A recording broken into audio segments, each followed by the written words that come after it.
नमस्कार।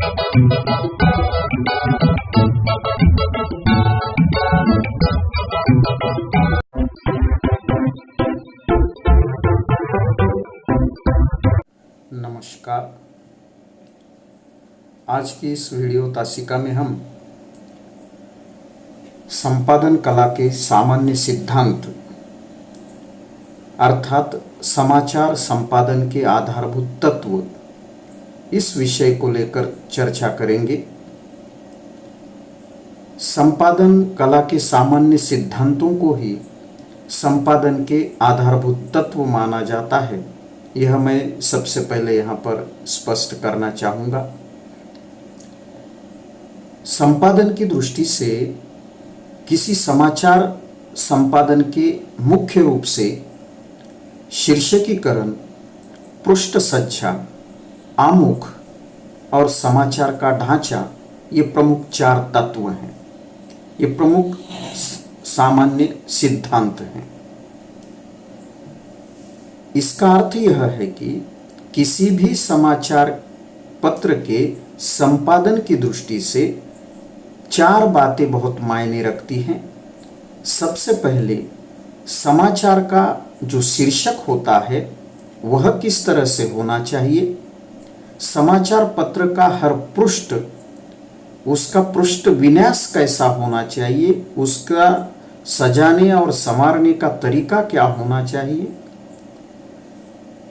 किसी भी समाचार का जो आमुख होता है, मतलब इंट्रो, इसे ही लीड कहा जाता है, यह कैसे होना चाहिए और समाचार का कुल मिलाकर ढांचा किस तरह से प्रस्तुत करना चाहिए, ये बातें समाचार संपादन के सामान्य सिद्धांत के अंतर्गत तथा संपादन के आधारभूत तत्व के अंतर्गत आती है। उसमें से सबसे पहले हम शीर्षकीकरण पर चर्चा करते हैं। शीर्षकीकरण का उद्देश्य क्या है, क्यों जरूरी है शीर्षकीकरण, इस पर हम बात करते हैं। सबसे पहले मैं शीर्षकीकरण के उद्देश्य में पहला जो उद्देश्य माना जाता है वह पाठकों की नज़र में समाचार पत्र का व्यक्तित्व उदात्त और उत्तम बनाना, यह शीर्षकीकरण का उद्देश्य होता है। शीर्षक कैसा होना चाहिए समाचार का, तो समाचार का शीर्षक इस तरह से होना चाहिए, शीर्षक देते समय संपादक के मन में यह बात होनी चाहिए कि इस शीर्षक के कारण उसके समाचार पत्र के व्यक्तित्व की पहचान समाज में होने वाली है। वह समाचार पत्र उत्तम है या नहीं है, इसकी पहचान समाज में होने वाली है। इस दृष्टि से पाठकों को सामने रखकर समाचार पत्र के संपादक ने अपने समाचारों का शीर्षक तय करना चाहिए। दूसरा उद्देश्य यह माना जाता है कि लोग जो हैं शीर्षक पढ़कर ही समाचार पत्र खरीदते हैं, तो समाचार पत्र का शीर्षक इस तरह से होना चाहिए कि वह पाठकों को प्रेरित करे। तीसरा उद्देश्य शीर्षकीकरण का यह माना जाता है कि समाचार पत्र के पाठकों के लिए अति संक्षेप में सब कुछ बता देना, यह शीर्षकीकरण का उद्देश्य होता है। आजकल लोगों के पास समय नहीं है, समय अभाव के कारण जो है अत्यंत कम समय में उन्हें पूरी जानकारी चाहिए।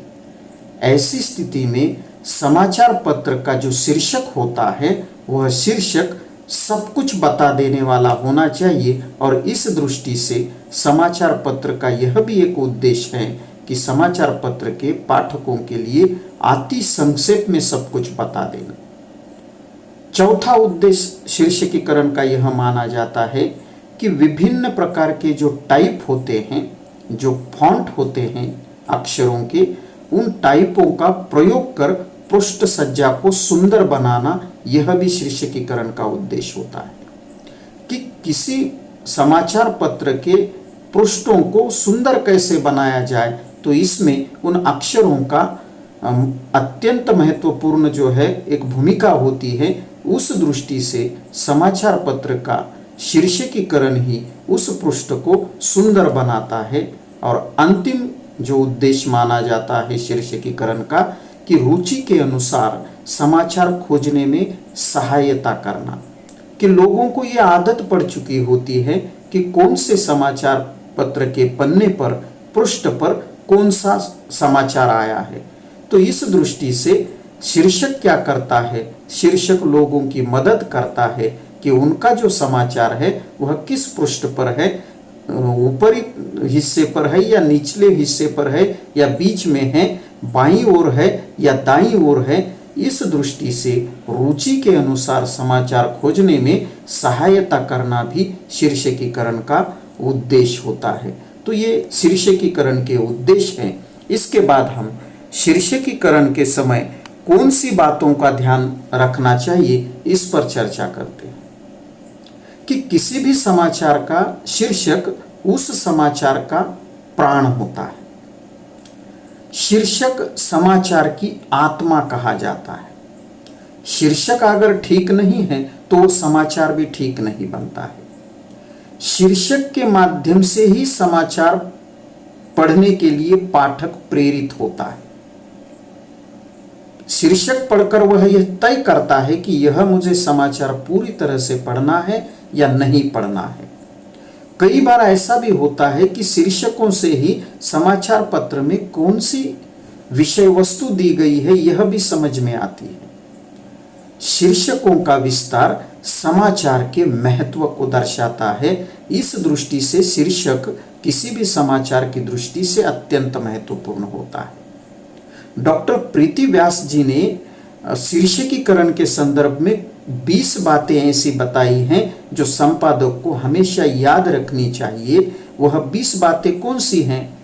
तो सबसे पहली बात उन्होंने कही है कि शीर्षक जो होता है समाचारों का वह समाचार के अनुकूल होना चाहिए। जैसा समाचार है उसी के अनुकूल शीर्षक तय करना चाहिए, नहीं तो कई बार समाचार अलग दिशा में जाता है और शीर्षक अलग दिशा में। ऐसी स्थिति शीर्षक को लेकर समाचार लिखते समय जो है नहीं होनी चाहिए। इसलिए शीर्षक समाचार के अनुकूल होना चाहिए। दूसरी बात उन्होंने बताई है कि समाचार का जो शीर्षक होता है वह कैसे होना चाहिए, तो वह अत्यंत रोचक होना चाहिए। रोचक को अंग्रेजी में बड़ा अच्छा शब्द है, इंटरेस्टिंग होना चाहिए। इसका कारण यह है कि यह रोचकता ही पाठकों को वह खबर, वह समाचार पढ़ने के लिए प्रेरित करेगी। शीर्षक को पढ़कर ही पाठकों के मन में यह रुचि उत्पन्न होनी चाहिए कि ये समाचार मुझे पढ़ना है। इस तरह से शीर्षक समाचार की रोचकता बढ़ाने वाला होना चाहिए। तीसरी बात शीर्षक के संदर्भ में यह कही जाती है कि शीर्षक पृष्ठ सज्जा में सहायक होना चाहिए। संपादक की यह बहुत बड़ी जिम्मेदारी होती है कि उस समाचार पत्र का हर एक पृष्ठ अत्यंत सुंदर बने, अत्यंत आकर्षक बने। तो उस दृष्टि से समाचार का शीर्षक भी ऐसा होना चाहिए जिससे उस पृष्ठ की खूबसूरती, उसकी सुंदरता में वृद्धि हो, सुंदरता बढ़े न कि कम हो जाए। तो इस दृष्टि से शीर्षक भी बहुत मायने रखता है। चौथी बात इस संदर्भ में कही जाती है कि शीर्षक के कारण समाचार को समझने में आसानी होनी चाहिए। कई बार ऐसा होता है कि शीर्षक अगर अस्पष्ट हो, शीर्षक के कारण अगर वह समाचार समझ में नहीं आता हो, तो लोग जो है वह खबर, वह समाचार नहीं पढ़ते हैं। इसलिए समाचार समझने की दृष्टि से मदद करने वाला, आसान बनाने वाला शीर्षक होना चाहिए। पांचवी बात व्यास जी ने यह बताई है कि शीर्षक में समाचार का सार तत्व होना चाहिए, सारांश होना चाहिए। उसकी पूरी समरी जो है उस शीर्षक के माध्यम से व्यक्त होनी चाहिए। पूरा समाचार पढ़ने की बजाय पाठकों की जो जिज्ञासा वृत्ति है वह शीर्षक पढ़कर ही शांत हो जाए, इस तरह का शीर्षक समाचार का होना चाहिए। छठवीं बात शीर्षक के संदर्भ में यह कही जाती है कि शीर्षक में विशेषण या मत प्रकट न किया गया हो। पत्रकार या फिर वह संपादक, उपसंपादक ने शीर्षक इस तरह से निर्धारित करना चाहिए कि उसमें विशेषणों का प्रयोग नहीं करना चाहिए। और दूसरी बात, संपादक उपसंपादक ने उस शीर्षक के माध्यम से अपना मत, अपना विचार जो है उसमें उसके माध्यम से प्रकट नहीं करना चाहिए, नहीं तो वह शीर्षक जो है आकर्षक नहीं बनेगा या सबको अपनी ओर आकर्षित नहीं करेगा। सातवीं बात इस संदर्भ में कही जाती है कि समाचार का शीर्षक ऑब्जेक्टिव होना चाहिए। समाचार का शीर्षक जो है वस्तुनिष्ठ होना चाहिए, उसमें किसी भी प्रकार का एक विवेचन या फिर भावात्मकता नहीं होनी चाहिए। स्पष्ट सरल भाषा में वह शीर्षक होना चाहिए। वस्तुनिष्ठता का गुण उस शीर्षक में होना बेहद जरूरी है। आठवीं बात शीर्षक के संदर्भ में यह कही जा सकती है कि वह शीर्षक इस तरह का होना चाहिए कि उसके जैसा दूसरा शीर्षक उस घटना को लेकर, उस प्रसंग को लेकर न बने। अगर दिया गया शीर्षक से अच्छा शीर्षक अगर बनता हो तो फिर यह संपादक उपसंपादक की असफलता है। तो इस दृष्टि से किसी भी समाचार का शीर्षक ऐसा होना चाहिए कि उससे बेहतर, उससे अच्छा शीर्षक फिर दूसरा नहीं बनना चाहिए, ऐसा उस समाचार का शीर्षक होना चाहिए। नवीं बात इसके संदर्भ में यह कही जा सकती है कि समाचार का शीर्षक संपादकीय भी नहीं होना चाहिए और प्रचार धर्मी भी नहीं बनना चाहिए। शीर्षक को पढ़कर ऐसा नहीं लगना चाहिए कि ये जो है कि संपादक ने लिखी हुई बात है, या ऐसा भी नहीं लगना चाहिए कि यह शीर्षक किसी बात का प्रचार कर रहा है, किसी चीज का, किसी विचारों का प्रचार कर रहा है। इस तरह से निष्पक्ष यह शीर्षक होना चाहिए। और एक बात इसके संदर्भ में 10वीं बात यह बताई जा सकती है कि समाचारों का शीर्षक प्रश्नवाचक नहीं होना चाहिए और आदेश देने वाला भी नहीं होना चाहिए। प्रश्नवाचक शीर्षक प्रभावहीन होगा, आदेशात्मक शीर्षक भी लोगों को आकर्षित नहीं करेगा। इसलिए ये दोनों बातें शीर्षक देते समय संपादक उपसंपादक ने ध्यान देनी चाहिए। और एक बात इस संदर्भ में कही जा सकती है कि शीर्षक जो है भूतकाल में नहीं होना चाहिए, वह केवल और केवल वर्तमान काल में लिखा हुआ शीर्षक होना चाहिए। ये शीर्षक के संदर्भ में बात कही जा सकती है। 11वीं बात जो है शीर्षक के संदर्भ में ध्यान देने योग्य है कि समाचार का शीर्षक हमेशा सजीव लगना चाहिए। निर्जीव शीर्षक का प्रयोग संपादक उपसंपादक ने कभी भी नहीं करना चाहिए। इससे उस अखबार की, उस समाचार पत्र की जो साख है वह कम हो जाती है या लोग उस समाचार पत्र की ओर आकर्षित नहीं होते। 12वीं बात शीर्षक के संदर्भ में यह है कि एक ही शीर्षक में अनेक तथ्य ठूस ठूस कर नहीं भरने चाहिए। एक शीर्षक है तो उसमें एक ही बात कही जानी चाहिए। एक शीर्षक में एक से अनेक बातें कहना या करना जो है वह शीर्षकीकरण की दृष्टि से असफलता मानी जा सकती है। इसलिए यह भी बात हमें याद रखनी चाहिए। अगली बात इस संदर्भ में यह कही जा सकती है कि यदि शीर्षक में 2 या 2 से अधिक पंक्तियां हो तो उनका टाइपोग्राफिकल दर्शनीयता का ध्यान रखना चाहिए। कौन सा अक्षर या कौन सा शब्द जो है बड़ा छोटा, इन बातों का टाइपोग्राफिकल दृष्टि से जो है यह बातें ध्यान रखनी चाहिए कि किस तरह से, कौन सी साइज में, कौन से फॉन्ट में यह शीर्षक लिया जाए, इटालिक लिया जाए, रोमन लिया जाए। इन बातों का भी ध्यान रखना बहुत जरूरी है अगर शीर्षक में 2 या 2 से अधिक पंक्तियों का प्रयोग किया जा रहा हो तो। 14वीं बात जो है अत्यंत महत्वपूर्ण बात है कि शीर्षक जो है कभी भी द्विअर्थी नहीं होना चाहिए। शीर्षक को पढ़कर पाठकों के मन में केवल एक ही बात, एक ही विचार निर्माण होना चाहिए। अगर एक से अधिक 2 अर्थ अगर उसमें छिपा हुआ कोई व्यंग्यार्थ जो है नहीं होना चाहिए। समाचार का शीर्षक हमेशा एक अर्थ देने वाला अभिधार्थी होना चाहिए। द्विअर्थ मतलब 2 अर्थ देने वाला वह शीर्षक नहीं होना चाहिए। 15वीं बात जो है शीर्षक, समाचार का जो शीर्षक है वह ऋणात्मक होना चाहिए। ऋणात्मक नहीं होना चाहिए, वह सकारात्मक होना चाहिए।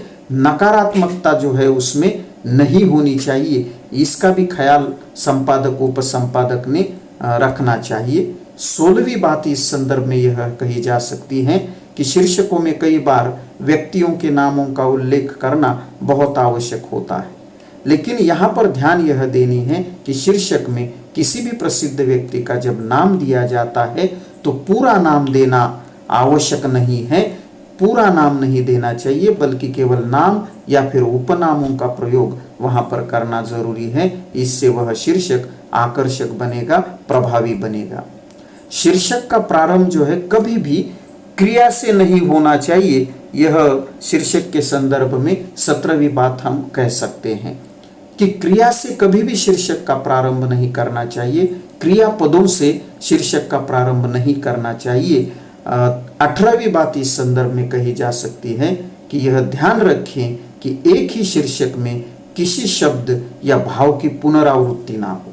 शीर्षक ऐसा होना चाहिए कि जिसमें पुनरावृत्ति ना हो। जिसमें शब्द पुनरावृत्ति कौन सी? कोई शब्द, एक ही शब्द 2 बार शीर्षक में नहीं आना चाहिए, या फिर एक ही भाव को, एक ही विषय को व्यक्त करने वाला भी वह दोबारा व्यक्त करने वाला वह शीर्षक नहीं होना चाहिए। शब्द और भाव की पुनरावृत्ति से संपादक उपसंपादक ने शीर्षक लिखते समय बचना चाहिए। 19वीं बात इस संदर्भ में यह कही जा सकती है कि शीर्षक की संज्ञा और क्रिया को विशेष परिस्थितियों में ही संक्षिप्त करे, अन्यथा नहीं। शीर्षक में जो है संज्ञाओं का प्रयोग और क्रियाओं का प्रयोग लगभग नहीं के बराबर होना चाहिए। अगर बेहद जरूरी है, अगर वहां उसका उल्लेख किए बगैर बात अधूरी रहती है तो ही उसका प्रयोग करना चाहिए, वो भी संक्षिप्तता से करना चाहिए, वरना नहीं। और अंतिम बात जो प्रीता व्यास जी ने बताई है कि शीर्षक में जब आश्रित वाक्यांश किसी संयोजक द्वारा न जोड़ा जाए तो अर्धविराम का प्रयोग करें। मतलब 2 वाक्य अगर हैं और पहले वाक्य पर दूसरा वाक्य अवलंबित हैं, आश्रित हैं, तो दोनों के बीच में अर्धविराम का प्रयोग करना चाहिए। संयोजक द्वारा वह वाक्य नहीं जोड़ना चाहिए। संयोजक मतलब जिस तरह से और है, एवं है, तथा है, ऐसे शब्दों का प्रयोग 2 वाक्यों को जोड़ने के लिए नहीं करना चाहिए। इस तरह की बात डॉक्टर प्रीति व्यास जी ने कही है कि शीर्षक किस तरह से देना चाहिए इस संदर्भ में। इसके अलावा कई विद्वानों ने जो है शीर्षक को लेकर अपनी बात कही है कि कुछ पहला इस संदर्भ में कही जा सकती है कि शीर्षक कैसा हो, तो शीर्षक बोलता हुआ होना चाहिए, वो सजीव होना चाहिए, ऐसा लगे कि कोई सामने संवाद स्थापित कर रहा है। इस तरह का शीर्षक मतलब बोलता हुआ शीर्षक होना चाहिए, और उसे पढ़कर ही ऐसा लगना पूरी कथा वस्तु, पूरा विषय वस्तु का जो है आभास हो, इस तरह का वह समाचार होना चाहिए, उसका शीर्षक होना चाहिए। दूसरी बात इस संदर्भ में कही जा सकती है कि शीर्षक जो है तीक्ष्ण एवं सुस्पष्ट होना चाहिए। स्पष्टता शीर्षक में होनी चाहिए, तीक्ष्णता, जो कहना है वह बिल्कुल उसी निशाने पर वह बात जानी चाहिए, उसमें पाठकों को आकर्षित करने की क्षमता होनी चाहिए, ऐसा समाचार का शीर्षक होना चाहिए। पहले जो बात बताई है इसे और विस्तार से यहाँ पर बताना चाहूँगा कि शीर्षक कभी भी वर्तमान में काल में लिखा जाना चाहिए। वर्तमान में लिखा हुआ क्यों चाहिए? इसका कारण यह है कि वर्तमान काल में लिखा हुआ अगर शीर्षक है तो ही यह घटना ताजगी से भरी हुई ताज़ा घटना है, यह बात पता चलेगी। अगर वह भूतकाल में लिखा है या भविष्यत काल में लिखा है तो उस शीर्षक की ओर लोग आकर्षित नहीं होंगे, उस घटना की ताजगी जो है खत्म होगी। इस बात का भी संपादकों ने ध्यान रखना चाहिए। चौथी बात इस संदर्भ में यह कही जा सकती है कि शीर्षक में यदि आवश्यकता हो तो सिंगल इन्वर्टेड कॉमा का प्रयोग करना चाहिए, डबल इन्वर्टेड कॉमा का प्रयोग नहीं करना चाहिए। इससे एक तो वाक्य बढ़ता है, जगह अधिक लगती है, और शीर्षक की जो सुंदरता है उसमें भी बाधा उत्पन्न होती है। इसलिए अगर जरूरी है तो सिंगल इन्वर्टेड कॉमा का प्रयोग करें, डबल इन्वर्टेड कॉमा का प्रयोग से बचें, यह बात भी याद रखनी चाहिए। पांचवी बात इस संदर्भ में कही जा सकती है कि अंग्रेजी अखबारों में लिखे जाने वाले शीर्षक के पहले ए एन दी ये आर्टिकल जो है प्रयुक्त किए जाते हैं, उपपद पदों का प्रयोग किया जाता है, तो ये शीर्षक में नहीं चल सकता है। शीर्षक में ए एन दी का अंग्रेजी अखबारों में प्रयोग नहीं करना चाहिए और यही नियम हिंदी के लिए भी लागू हो सकता है कि इनका प्रयोग संपादक ने शीर्षक लिखते समय नहीं करना चाहिए। छठवीं बात और कही जा सकती है कि शीर्षक को अधिक स्पष्ट और आकर्षक बनाने के लिए संपादक या उपसंपादक ने सामान्य ज्ञान ही अंतिम टूल या निर्णायक है।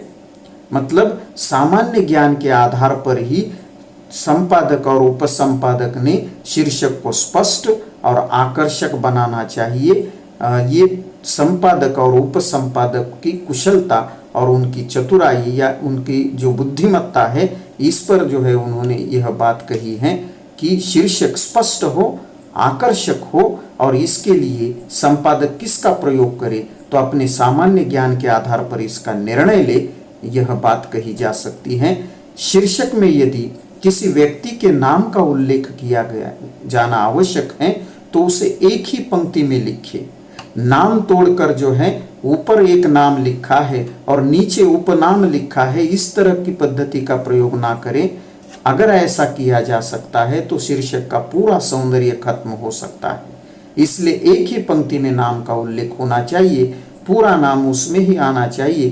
पूरे नाम का तो प्रयोग करना ही नहीं चाहिए, लेकिन अगर नाम और उपनाम लिख रहे हैं तो एक ही पंक्ति में होना चाहिए। वो अगर नाम एक पंक्ति में और नीचे दूसरी पंक्ति में उपनाम आता है तो इससे शीर्षक का सौंदर्य खत्म हो सकता है। शीर्षक जो है कभी भी कर्मवाच्य में नहीं लिखा जाना चाहिए, मतलब क्रिया का प्रयोग जो है इसमें नहीं करना चाहिए। इस संदर्भ में हम यह बात जो है कह सकते हैं। तो इस तरह से जो संपादन कला के सामान्य सिद्धांत हैं उसमें पहला सिद्धांत शीर्षकीकरण का है कि समाचार का शीर्षक किस तरह से होना चाहिए, कौन सी बातों का ध्यान रखना चाहिए, शीर्षकीकरण का उद्देश्य क्या होता है। इन सारी बातों का समावेश संपादन कला के सामान्य सिद्धांत के पहले सिद्धांत अर्थात शीर्षकीकरण में होता है। यही संपादन के आधारभूत तत्वों में से पहला तत्व है शीर्षकीकरण। किसी भी समाचार के व्यक्तित्व का निर्माण करने वाला समाचारों का वह शीर्षक होता है। यह बात हमें ध्यान रखनी होगी। आज के लिए इतना ही। शीर्षकीकरण के बाद संपादन कला के सामान्य सिद्धांतों का जो दूसरा सिद्धांत है या दूसरा आधारभूत तत्व है पृष्ठ सज्जा, इस पर हम दूसरे वीडियो के माध्यम से चर्चा करते हैं। आज के लिए इतना ही। धन्यवाद।